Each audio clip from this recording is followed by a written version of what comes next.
আসসালামু আলাইকুম, সবাইকে স্বাগত জানাচ্ছি। আমি ডক্টর সোহরাব হোসাইন। সো এখন যে বিষয় নিয়ে একটু কথা বলবো সেটা হচ্ছে ওয়েট লস। হ্যাঁ, মেডিকেল প্র্যাকটিসে আমাদের দৈনন্দিন জীবনে ওয়ার্ড অথবা চেম্বার প্র্যাকটিসে ওয়েট লসের পেশেন্ট আমরা প্রায়শই পেয়ে থাকি। সো কিভাবে আমরা একটা ওয়েট লসের পেশেন্টকে ইভালুয়েট করব, কিভাবে আমরা ডায়াগনোসিস পৌঁছাবো, সেই বিষয়গুলো নিয়ে হচ্ছে আমি আজকে কথা বলবো। প্রথম কথা হচ্ছে আসলে ওয়েট লসটা আসলে খুব একটা burning issue in case of, specially in case of elderly patient. হ্যাঁ, যাদের বয়স বেশি থাকে তাদের যদি ওয়েট লস হয় তখন কিন্তু আমরা মাথার মধ্যে খুব একটা বাজে চিন্তা আসে, সেটা হচ্ছে তার ক্যান্সার হতে পারে। হ্যাঁ, তার ক্যান্সার হতে পারে। সো এইটা ছাড়াও আরো অনেক কারণ থাকতে পারে। সেই জন্য আমরা কিভাবে এই ওয়েট লসটাকে ইভালুয়েশন করব, ইভালুয়েশনের মাধ্যমে পেশেন্টের ক্লিনিক্যালি আমরা হচ্ছে ডায়াগনোসিসে পৌঁছাতে পারি, সেই বিষয়টা নিয়ে হচ্ছে আজকে আমি আলোচনা করব আপনাদের সাথে। আমি আছি ডক্টর সোহরাব হোসাইন। আমি কর্মরত আছি ঢাকা মেডিকেল কলেজ হসপিটালে মেডিসিন বিভাগে, আর বর্তমানে হচ্ছে রয়্যাল কলেজ অফ ফিজিশিয়ান যুক্তরাষ্ট্রে মেডিসিনের উপরে পড়াশোনা করতেছি। প্রথমত যদি কোনো একটা পেশেন্ট আমার ওয়েট লস নিয়ে আসে, তখন তার কাছ থেকে প্রথম কোশ্চেনটা হবে যে আপনার যে ওয়েট লসটা সেটা কবে থেকে শুরু হয়েছে। হ্যাঁ, কবে থেকে শুরু হয়েছে। তো সে বলতে পারে তার 1 মাস, 2 মাস, 3 মাস বা 6 মাস অথবা 1 বছর, 2 বছর ধরে তার ওয়েটটা লস হচ্ছে। হ্যাঁ, তারপরে কোশ্চেনটা করতে হবে যে আপনার যখন ওয়েটটা লস হয় তখন এর আগে আপনার কিরকম ওয়েট ছিল, আপনার কি এটা মনে আছে? তখন সে যদি মনে থাকে তার ওজন কত ছিল নর্মালি সেটা সে বললো, আর যদি মনে না থাকে তাহলে তো কিছু করার নেই। তো এরপরে আপনি যেটা করতে পারেন, যদি সে ওজনটা মনে রাখতে পারে আর কি, তাহলে আপনি খেয়াল করবেন যে তার লাস্ট 1 বছরে 5%-এর বেশি তার ওয়েট লসটা আছে কিনা। যদি 1 বছরে 5%, অর্থাৎ যখন তার ওয়েটটা যে স্টেবল ছিল, যে পজিশনে স্টেবল ছিল, সেই পজিশন থেকে যদি 5%-এর বেশি কমে যায় 1 বছরে, তখন কিন্তু আমরা এটা সিগনিফিকেন্ট ওয়েট লস বলে থাকি। ওকে, সো পেশেন্ট যদি না বুঝতে পারে, তখন একটা পেশেন্ট আসছে, আমি জাস্ট এমনি তার হিস্ট্রিতে নিচ্ছি যে তার ওজন কমছে কিনা, সেটার জন্য তাকে আমরা বলতে পারি আপনি যে জামা কাপড়গুলো পরে এইগুলোকে আগের থেকে একটু ঢিলাঢালা হয়ে গেছে কিনা, লুজ হয়ে গেছে কিনা, এই বিষয়টা আমরা তাকে তার কাছ থেকে একটু জেনে নিতে পারি। হ্যাঁ, এছাড়া আমরা একটা ইনিশিয়ালি যেটা করতে পারি, তার বিএমআইটা কিরকম আছে, যে এটা কি নর্মাল বিএমআই এর মধ্যে আছে নাকি বিএমআইটা কমে গেছে, বডি মাস ইন্ডেক্স কমে গেছে, সেটা অবশ্যই আমাদের একটু ক্যালকুলেশনে আনতে হবে। এরপরে আমরা যেটা করতে হবে, তার স্পেশালি তার কোনো লাইফস্টাইল মডিফিকেশন করছে কিনা এটা জানতে হবে। তার যে খাবার দাবার আছে সেই খাবার দাবার সে নিয়মিত খাচ্ছে কিনা এটা জানতে হবে। অথবা তার ফিজিক্যাল অ্যাক্টিভিটি বাড়ায় দিছে কিনা, এটা আমাদের কাছে হিস্ট্রিতে ইনিশিয়ালি এগুলো হচ্ছে আমাদের নিয়ে নিতে হবে। অথবা সেই খাবার যে খাচ্ছে এটা কতটা মিল খাচ্ছে, কি পরিমাণ ক্যালোরি খাচ্ছে, তার প্রোটিন, কার্বোহাইড্রেট এবং ফ্যাটের সাথে তার একটা ব্যালেন্স ডায়েট আছে কিনা, সেটা আমাদেরকে একটু কনসার্নের মধ্যে আনতে হবে। হ্যাঁ, আনতে হবে। এছাড়া সে কোনো ফিজিক্যাল অ্যাক্টিভিটি করে কিনা সেটা ওকে জানতে হবে পেশেন্টের কাছ থেকে। স্পেশালি আমার ইনিশিয়ালি যে জিনিসটা গুরুত্বপূর্ণ সেটা হচ্ছে সে ওজনটা কি ইন্টেনশনালি কমাচ্ছে, ইচ্ছা করেই কমাচ্ছে, নাকি তার ইচ্ছা অনিচ্ছাকৃতভাবে তার ওজনটা কমে যাচ্ছে, মানে ইন্টেনশনালি ওয়েট লস হচ্ছে নাকি আনইনটেনশনালি ওয়েট লসটা হচ্ছে। হ্যাঁ, যেমন কিছু পেশেন্ট থাকে না যারা স্লিম থাকতে চায়, হ্যাঁ, স্লিম থাকতে চায়। সো তাদের ক্ষেত্রে দেখা যায় স্পেশালি অ্যানোরেক্সিয়া নার্ভোসা যে পেশেন্ট, তারা কিন্তু ইচ্ছা করে ইন্টেনশনালি ওয়েট রিডাকশন করে। সো সেই জন্য আমাদের ডায়াগনোসিস এদিকে চলে যাবে যে এটা অ্যানোরেক্সিয়া নার্ভোসার পেশেন্ট। অনেক পেশেন্ট আছে অনেক পরিমাণে খাবে, খাওয়ার পরে সেলফ ইনডিউসড ভমিটিং করবে, যেটাকে আমরা বলিমিয়া নার্ভোসা বলি। সো এই জন্য কি হতে পারে, তার ওয়েট লস হতে পারে। যা হোক, ইন্টেনশনাল কজ নাকি আনইনটেনশনাল কজ। সো ইন্টেনশনাল যদি হয় তাহলে ইন্টেনশনাল কজ রিলেটেড, মানে তাকে মোটিভেটেড করলে কিন্তু সে ওয়েটটা গেইন করে যাবে। যদি আনইনটেনশনাল ওয়েট লস হয়, যেটা সে নিজেও জানে না কেন তার ওজনটা কমে যাচ্ছে, এরকম যদি কিছু হয়, তখন কিন্তু আমার মেইন কনসার্নিং পয়েন্ট যেটা, সেটা হচ্ছে যে তার যে অ্যাপেটাইট আছে, ক্ষুধা আছে, এই ক্ষুধাটা ভালো আছে কিনা, ক্ষুধা লাগে কিনা খাবারের জন্য, অর্থাৎ অ্যাপেটাইট কি ঠিক আছে, ইনটেক আছে নাকি ইনটেক নাই, তার উপর বেসিস করে কিন্তু আমার অনেকগুলো ডিডি দাঁড়া করে ফেলতে হবে। তাহলে কি বললাম, যে একটা পেশেন্টের যদি ওয়েট লস হয়, ইন্টেনশনাল হইলে তো সেটা ইন্টেনশনালি আমরা ট্রিট করে ফেলবো, সেটা কেন ওয়েট রিডাকশন করতেছে এটার কজ জেনে আমরা তাকে ট্রিটমেন্ট দিতে পারবো। যদি আনইনটেনশনাল হয়, তার সাথে সে খাবার অ্যাপেটাইটটা তার ঠিক আছে কিনা এটা জানবো। যদি দেখি যে অ্যাপেটাইট তার loss, but unintentional weight loss, তাহলে এক ধরনের ডিডি আসবে। আর যদি পেশেন্টের অ্যাপেটাইটটা ইনটেক থাকে কিন্তু আনইনটেনশনাল ওয়েট লস হচ্ছে, তাহলে এইখানে অনেকগুলো ডিজিজ আসবে। যেমন পেশেন্টে যদি আপনার ধরেন আনইনটেনশনাল ওয়েট লস সাথে তার অ্যাপেটাইট ঠিক আছে, সে খাবার দাবারের রুচি তার ভালো আছে, হ্যাঁ, তাহলে এই ক্ষেত্রে যদি আমরা চিন্তা করি তাহলে প্রথমত আমার যেটা মাথায় রাখতে হবে, এটা আনকন্ট্রোল ডায়াবেটিস মেলাইটাস হতে পারে। কারণ আনকন্ট্রোল ডায়াবেটিসদের মানে রুচি ঠিক থাকে, ঠিক আছে, এটা একটা পয়েন্ট। 2 নম্বর পয়েন্ট হচ্ছে তার হাইপার থাইরয়েডিজম বা থাইরোটক্সিকোসিস আছে কিনা। এই ক্ষেত্রে আমাদের ওয়েট লস হয় কিন্তু খাবারের চাহিদা কিন্তু অনেক ঠিক থাকে। মানে হাইপারথাইরয়েডিজম পেশেন্টগুলো কি হয়, মানে খাবে অনেক প্রচুর পরিমাণ খাবে, মাগার মোটা হবে না, ঠিক আছে, এটা একটা পয়েন্ট। আরেকটা হচ্ছে যে তার কোনো ম্যাল অ্যাবজর্পশন হচ্ছে কিনা, ইন্টেস্টাইন থেকে খাবারটা অ্যাবজর্পশনে হচ্ছে কিনা, ম্যাল অ্যাবজর্পশনের ফিচার আছে কিনা সেটা দেখতে হবে। যদি তার অ্যাপেটাইটটা ঠিক থাকে, সে খাচ্ছে কিন্তু অ্যাবজর্ব হচ্ছে না, তো এটা একটা আমাদের কজ হতে পারে। আরেকটা হচ্ছে ফিউক্রোমোসাইটোমা। হ্যাঁ, ফিউক্রোমোসাইটোমাতে যেটা আমরা জানি, যেখানে হচ্ছে কিন্তু পেশেন্টের সিম্পেথেটিক ওভার অ্যাক্টিভিটি থাকে, যেটা হচ্ছে আমাদের ক্যাটাকোলামিন রিলিজ হয় অ্যাড্রেনাল মেডুলা থেকে। সো তার জন্য কি হতে পারে, আমাদের ওয়েট রিডাকশন হতে পারে। তাহলে এইগুলো হচ্ছে একটা পেশেন্টের unintentional weight loss with preserve বা উইথ ইনটেক অ্যাপেটাইট, ঠিক আছে। তাহলে এই ডিটিগুলো আমি মাথায় নিয়ে নিলাম, যে সে খাবার যদি খায় কিন্তু তারপরে তার ওয়েট লস হয়ে যাচ্ছে, তখন আমি এইগুলো চিন্তা করব। আরেকটা হচ্ছে আপনার যদি আনইনটেনশনাল ওয়েট লস হয়, আনইনটেনশনাল ওয়েট লস তার সাথে তার লস অফ অ্যাপেটাইট, তার লস অফ অ্যাপেটাইট আছে, একটা আনইনটেনশনাল ওয়েট লস তার সাথে লস অফ অ্যাপেটাইট। তাহলে এই ক্ষেত্রে আমি কি চিন্তা করব, এই ক্ষেত্রে ডেফিনেটলি আমাকে ম্যালিগনেন্সিটা আগে চিন্তা করতে হবে। ম্যালিগনেন্সি, তাহলে ম্যালিগনেন্সিটাও ডিফারেন্ট সাইট হতে পারে, ঠিক না স্যার, ম্যালিগনেন্সি হতে পারে। অথবা আমার সিস্টেমিক কোনো একটা ক্রনিক ডিজিজ আছে কিনা এটা আমার মাথায় রাখতে হবে, ঠিক আছে। সিস্টেমিক ক্রনিক ডিজিজ, স্পেশালি ধরে আমাদের যদি আমরা চেস্ট চিন্তা করি, তাহলে চেস্টে তার সিওপিডি আছে কিনা, ব্রঙ্কাইটিস আছে কিনা, সিস্টিক ফাইব্রোসিস আছে কিনা, অ্যাসপারজিলোসিস আছে কিনা, অর্থাৎ তার চেস্টে কোনো ডিজিজ আছে কিনা। অথবা তার কার্ডিওভাস্কুলার সিস্টেমে কোনো ডিজিজ আছে কিনা, লাইক পেশেন্টের হার্ট ফেলিওর আছে কিনা। ক্রনিক কন্ডিশন যদি থাকে আমার ওয়েট লস হতে পারে। পেশেন্টের আমার খাবার নালীতে কোনো সমস্যা আছে কিনা, লাইক ডিসফেজিয়া আছে কিনা, এটা চিন্তা করব। তার অ্যাবডোমেন রিলেটেড যদি চিন্তা করি, তার কোনো ম্যাল অ্যাবজর্পশন রিলেটেড যে ডিজিজগুলো, এগুলো হতে পারে, like Crohn's disease, celiac disease, Whipple's disease. আর প্যানক্রিয়াসে কোনো ঝামেলা আছে কিনা, তার জন্য তার কিন্তু ওয়েটটা লস হতে পারে, ঠিক আছে। অথবা পেশেন্ট যদি সিকিডি হয়, অ্যাডভান্স সিকিডি পেশেন্ট হয়, তার কিন্তু ওয়েট লস হবে আনইনটেনশনালি, কিন্তু অ্যাপিটাইটটা হচ্ছে তার ভালো থাকবে না। হ্যাঁ, অ্যাপিটাইট হচ্ছে এখানে কি হবে, লস হবে। এরকম করে অনেক ডিজিজ আছে আরো, যেমন আপনার এটা পেশেন্টের যদি সাইকোলজিক্যাল আপসেট থাকে, তাদের কিন্তু দেখা যায় অ্যাপিটাইটটা কিন্তু আপনার লস থাকতে পারে। পেশেন্ট যদি এইচআইভি পেশেন্ট হয়, টিউবারক্লোসিসের পেশেন্ট হয়, তাদের ক্ষেত্রে কিন্তু ওয়েটটা রিডাকশন হয়ে যায়। তাহলে আমি দুইটা গ্রুপে প্রথমে ভাগ করে নিলাম, একটা হচ্ছে unintentional weight loss with preserve appetite, আরটা হচ্ছে আনইনটেনশনাল ওয়েট লস উইদাউট মানে লস অফ অ্যাপিটাইট আর কি। হ্যাঁ, লস অফ অ্যাপিটাইট বা উইদাউট ইনটেক অ্যাপিটাইট, ঠিক আছে। যদি অ্যাপিটাইট লস হয়ে যায়, তাহলে ম্যালিগনেন্সি অথবা বডিতে কোনো একটা chronic condition, chronic inflammatory condition, advance কোনো কন্ডিশন, সেক্ষেত্রে তার কি হতে পারে, ওয়েটটা লস হতে পারে। ইনফেকশন থাকতে পারে, যেটা বললাম এইচআইভি, টিবি, এগুলোর জন্য আমাদের ওয়েট লস হতে পারে। এখন আসেন, এগুলো আমি তো মাথায় নিলাম, নেওয়ার পরে পেশেন্টকে কিছু জিনিস আমার জিজ্ঞেস করতে হবে, যে পেশেন্টটাকে জিজ্ঞেস করতে হবে কিছু অ্যালার্মিং সিমটম আছে কিনা। হ্যাঁ, অ্যালার্মিং সিমটম, তাহলে এই ডিডি গুলো আমি মাথায় নিলাম, দুইটাকে গ্রুপে ক্লাসিফাই করলাম। এবার হচ্ছে অ্যালার্মিং সিমটম গুলো কি কি আছে। অ্যালার্মিং সিমটম হিসেবে আমরা যেটা বলি, তার স্পেশালি খাবারটা খাতে পারতেছে কিনা, মানে ডিসফেজিয়া আছে কিনা। তো ডিসফেজিয়া যদি থাকে, সো এটা একটা কিন্তু ইম্পর্টেন্ট ক্লু যে এসোফেজিয়াল ক্যান্সার ট্যান্সার বা কিছু হতে পারে। এখন ডিসফেজিয়া দুই ধরনের থাকতে পারে, একটা হচ্ছে আমাদের একটা খাবার যখন গ্রহণ করার শুরুতে ডিসফেজিয়া ডেভেলপ করে, তাহলে এটা আমরা বলি যে ওরোফ্যারিঞ্জিয়াল ডিসফেজিয়া, মেনলি নিউরোলজিক্যাল কোনো যদি কারণ থাকে, বালবার সিরো বালবার পালসি হয়, সেক্ষেত্রে কিন্তু ওরোফ্যারিঞ্জিয়াল ডিসফেজিয়াটা ডেভেলপ করে। আর পেশেন্ট যদি জাস্ট হচ্ছে খাবার খাচ্ছে, খাবারটা হচ্ছে মানে চেস্টের মধ্যে বলে যদি যে মানে এই জাস্ট রেট্রোপেরিটোনাল রিজনগুলোতে আর রেট্রোস্টার্নাল রিজনগুলোতে খাবারটা আটকে থাকে, স্টাক হয়ে থাকে, তখন আমাদের কিন্তু চিন্তা করতে হবে এটা এসোফেজিয়াল রিলেটেড কোনো একটা কারণ, লাইক এটা এসোফেজিয়াল কোনো একটা গ্রোথ হতে পারে, ক্যান্সার হতে পারে, একালাসি হতে পারে, ফ্যারেঞ্জিয়াল পালসটাও সেইগুলো হতে পারে।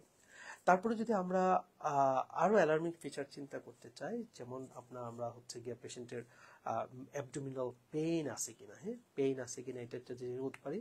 কেন অ্যাবডোমিনাল পেইনটা হচ্ছে, দেখা যায় যে পেশেন্টে যদি খাবার গ্রহণ করার সাথে সাথে তার পেইনটা হয়, দেখা যায় আমার এটা আমরা বলতে গিয়ে গ্যাস্ট্রিক আলসার, হ্যাঁ গ্যাস্ট্রিক আলসারে খাবার গ্রহণ করলে পেইনটা হতে পারে।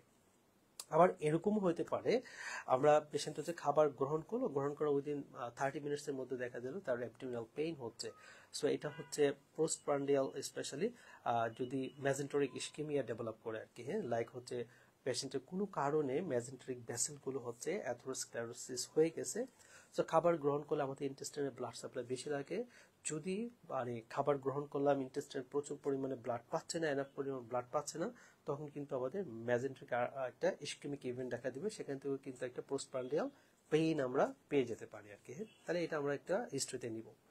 এরপরে অ্যালার্মিং ফিচার হিসেবে তার কোনো ম্যালানা আছে কিনা, হ্যাঁ ম্যালানা আছে কিনা, অর্থাৎ স্টোলের সাথে ব্ল্যাক টার স্টোল কিনা, ব্লাড যায় কিনা স্টোলের সাথে, সেই ফিচারগুলো একটু আমরা নিতে হবে। তারপরে অ্যালার্মিং সিমটম হিসেবে আমরা তাকে যে পয়েন্টটা জিজ্ঞেস করব, তার অল্টার বাউল হ্যাবিট আছে কিনা, হ্যাঁ অর্থাৎ লাইক দ্যাট তার ডায়রিয়া হয়, আবার কনস্টিপেশন হয়, ডায়রিয়া হয়, কনস্টিপেশন হয়, এরকম তার অল্টার কোনো বাউল হ্যাবিট আছে কিনা সেই বিষয়গুলো কিন্তু আমাদেরকে জানতে হবে। হ্যাঁ তো এগুলো হচ্ছে আমাদের অ্যালার্মিং ফিচারের মধ্যে কিন্তু পড়ে যায়। এখন আসেন, তো এই পয়েন্টগুলো হচ্ছে অন দ্য বেসিস অফ পেশেন্টের ওয়েট লস বললে আমরা এইভাবে দুইটা গ্রুপে ক্লাসিফাই করব। তারপরে হচ্ছে আমরা তাকে কি করব, তারপরে হচ্ছে গিয়ে তাকে আমরা অ্যালার্মিং ফিচারগুলো হচ্ছে খুঁজে বের করার চেষ্টা করবো। হ্যাঁ আরেকটা অ্যালার্মিং ফিচার থাকতে পারে, যেমন পেশেন্টটা খাবার খাইতেছে, খুব তাড়াতাড়ি দেখা যাচ্ছে তার স্যাটাইটিটা মানে ফুলফিল হয়ে গেছে, হ্যাঁ সে আর খাবার খেতে পারতেছে না, আর্লি স্যাটাইটিটা তার হয়ে যাচ্ছে। সো এটাও আমাদেরকে একটু হিস্ট্রি থেকে নিয়ে নিতে হবে। ওকে, তারপরে যেটা বলা যায় সেটা হচ্ছে গিয়ে পেশেন্টটার লাইক দ্যাট কোনো পাস মেডিকেল হিস্ট্রি আছে কিনা। হ্যাঁ পাস মেডিকেল হিস্ট্রির মধ্যে আমাদের কিন্তু ডিফারেন্ট টাইপস অফ ডিজিজ গুলো চলে আসবে। হ্যাঁ আমরা যেমন আনইনটেনশনাল ওয়েট লস উইথ, আর যদি তার প্রিজার্ভ অ্যাপিটাইট থাকে, তখন আমরা কিন্তু যেই ডিজিজগুলো চিন্তা করি তার ডায়াবেটিস, আনকন্ট্রোল ডায়াবেটিস। তো পেশেন্টকে জিজ্ঞেস করবো আপনার বাবার ডায়াবেটিস আছে কিনা, আপনার হাই সুগার আছে কিনা, আপনার ইউরিন কালারটা ফ্লোরদি কিনা, মানে ইউরিন কালারটা চেঞ্জ হয়ে গেছে কিনা, ঠিক আছে এগুলো জিজ্ঞেস করবো। অথবা আপনার ঘন ঘন পিপাসা পায় কিনা, ইউরিনেশন করেন কিনা ঘন ঘন, এগুলো জিজ্ঞেস করতে হবে। 2 নম্বর হচ্ছে পেশেন্টের থাইরোটক্সিকোসিসের জন্য হয়ে থাকে, তাহলে থাইরোটক্সিকোসিস রিলেটেড আমি তাকে কিছু কোশ্চেন করব। বাবা আপনার গরম ঠান্ডাতে এনভায়রনমেন্টাল ইস্যুতে কোনো প্রবলেম হয় কিনা, ঠান্ডা গরমে কোনো সমস্যা হয় কিনা, আপনার বুক ধরফর করে কিনা, ঠিক আছে এটা জিজ্ঞেস করব। অথবা পেশেন্টের মানে শরীর ঘামে কিনা এটা জিজ্ঞেস করব, পেশেন্টের ডায়রিয়া হয় কিনা জিজ্ঞেস করব। যদি পেশেন্টটা আপনার লাইক দ্যাট মানে ফিমেল পেশেন্ট হয়, তাহলে তার মেনস্ট্রুয়াল পিরিয়ডের কি অবস্থায়, এটা একটু আমাদের হিস্ট্রিতে নিতে হবে কিন্তু, হ্যাঁ পিরিয়ডের। সো এই পয়েন্টগুলো থাকবে, আর সাথে হচ্ছে ফ্যাটিক টেটিক থাকবে, এটা হচ্ছে আমাদের একটা মূল ইস্যু ইন কেস অফ থাইরোটক্সিকোসিসে। দেন হচ্ছে তার ম্যালঅ্যাবজর্পশন হচ্ছে কিনা, হ্যাঁ মানে পিজার প্যাপিটেটের মধ্যে ম্যালঅ্যাবজর্পশন হচ্ছে কিনা। তাহলে ম্যালঅ্যাবজর্পশন তো ডিফারেন্ট কারণে হতে পারে, তাই না, লাইক দ্যাট পেশেন্টের সিলিয়াক ডিজিজ আছে কিনা, হ্যাঁ সিলিয়াক ডিজিজ হিসেবে আমাদের তার হিস্ট্রিটা নিতে হবে। লাইক পেশেন্টের ডার্মাটাইটিস হার্পিটিফর্মি, ডায়রিয়া এবং ম্যালঅ্যাবজর্পশনের ফিচারগুলো আছে কিনা, থাকলে আমরা সিলিয়াক ডিজিজ চিন্তা করব। পেশেন্টের হুইপলস ডিজিজ হতে পারে, অর্থাৎ হুইপলস মানে কি, এটা হচ্ছে মাল্টি সিস্টেম ইনভলভিং ডিজিজ, এবং পেশেন্টের ম্যালঅ্যাবজর্পশন হয়, লাইক পেশেন্টের সিএনএস ইনভলভমেন্ট হতে পারে, পেশেন্টের কার্ডিয়াক ইনভলভমেন্ট হয়, রেসপিরেটরি ইনভলভমেন্ট হয়, জিআই ট্র্যাক্ট থেকে ম্যালঅ্যাবজর্পশন হয়, ইভেন দো পেশেন্টের আমার লিম্ফেডোপ্যাথি থাকতে পারে এই হুইপলস ডিজিজের ক্ষেত্রে। এছাড়া ট্রপিক্যাল স্প্রো যদি হয় তাদের ক্ষেত্রে ম্যালঅ্যাবজর্পশন হতে পারে। অথবা পেশেন্টের যদি ক্রনিক জিআরডিয়াসিস থাকে, অ্যাবডোমিনাল ব্লটিং থাকে, ঠিক আছে ডায়রিয়া হয়, পেশেন্টের হিস্ট্রি যদি থাকে যে সে কোনো একটা কোনো জায়গায় আপনার হানিমুনে গিয়েছিল, তারপরে তার হচ্ছে ডায়রিয়া, অ্যাবডোমিনাল ব্লটিং, ফ্লাটুনের শুরু হচ্ছে, সেখান থেকে কি হতে পারে, তার জিআরডিএস এর কারণে ম্যালঅ্যাবজর্পশন হতে পারে। ওকে, অথবা পেশেন্টের কোনো পাস্ট মেডিকেল হিস্ট্রিতে তার সার্জারি আছে কিনা, হ্যাঁ সার্জারি করে ধরেন ইন্টেস্টাইন বা গাটের একটা পোর্শন কেটে ফেলাই দিছে, তাহলে কি হবে, আলটিমেটলি এই পেশেন্টটার হচ্ছে আপনার ওয়েট মানে ম্যালঅ্যাবজর্পশন ডেভেলপ করবে, আলটিমেটলি কি হবে, ওয়েট লস হবে। অথবা তার প্যানক্রিয়াসে কোনো ঝামেলা আছে কিনা, লিভারে কোনো ঝামেলা আছে কিনা, এগুলো হচ্ছে বের করতে হবে। প্যানক্রিয়াটিক এক্সোক্রাইন ইনসাফিসিয়েন্সি আছে কিনা।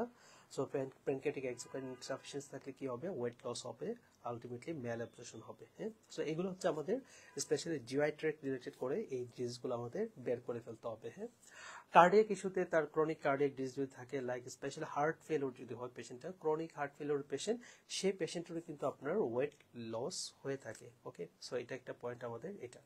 তো নেক্সট হচ্ছে বডির আমাদের যে কানেকটিভ টিস্যু ডিজিজ আছে, different type of connective tissue disease হয়, like rheumatoid arthritis, SLE, Sjogren syndrome, হ্যাঁ, অথবা অস্টিওআর্থ্রাইটিস, অর্থাৎ লাইক দ্যাট, মানে যে তার যদি কোনো ক্রনিক ডিজিজ আছে কিনা এটা একটু আমরা যার কাছ থেকে হচ্ছে একটু জেনে নিব, কারণ ক্রনিক ডিজিজের জন্য কি হতে পারে, আমার ওয়েট রিডাকশন হতে পারে। হ্যাঁ, আচ্ছা, এরপরে আমরা যেটা ধরবো যে unintentional weight loss with preserve appetite, special তার ফিউক্রোমোসাইটোমা আছে কিনা, অর্থাৎ পেশেন্টকে বলবো যে আপনার হচ্ছে বুক ধড়ফড় করে কিনা, পেশেন্টের হাইপার টেনশন আছে কিনা, মাথা ব্যথা করে কিনা, হ্যাঁ, পালপিটেশন হয় কিনা, ফেশিয়াল ফ্লাশিং আছে কিনা, ডায়রিয়া ডুরিয়া আছে কিনা, এগুলো যদি থাকে আমরা তখন তাকে ফিউক্রোমোসাইটোমা চিন্তা করতে পারি। হ্যাঁ, ফিউক্রোমোসাইটোমা।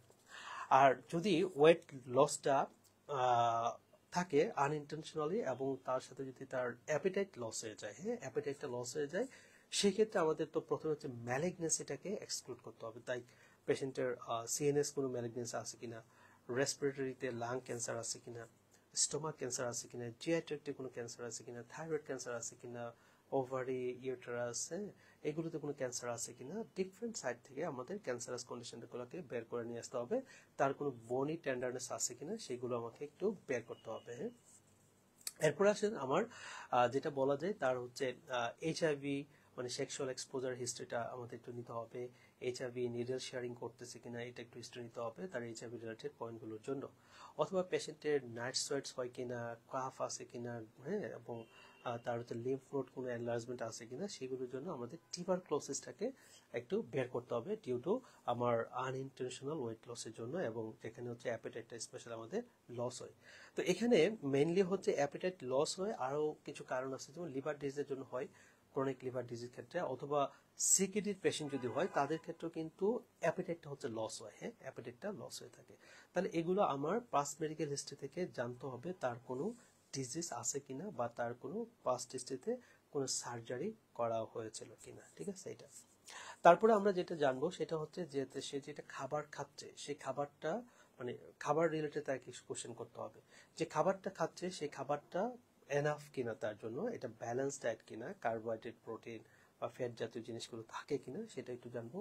অথবা অথবা আমরা সে রিসেন্টলি কোনো ফিজিক্যাল অ্যাক্টিভিটি বাড়াই দিচ্ছে কিনা, ডায়েটের পরিমাণ কমাই দিচ্ছে কিনা, ডেইলি সে কয়টা মিল খায়, হ্যাঁ, এই বিষয়গুলো কিন্তু আমাদের ওয়েট লসের ক্ষেত্রে খুবই এসেনশিয়াল। কারণ ওয়েট লস হচ্ছে কি, আমরা যেটা বলি, যদি সে ইনটেকের চেয়ে তার যদি লসটা বেশি হয় তখনই তো, এনার্জি লসটা বেশি হয় তখনই তো মেনলি কি হয়, ওয়েটটা লস হয়ে থাকে, তাই না, ওয়েটটা লস হয়।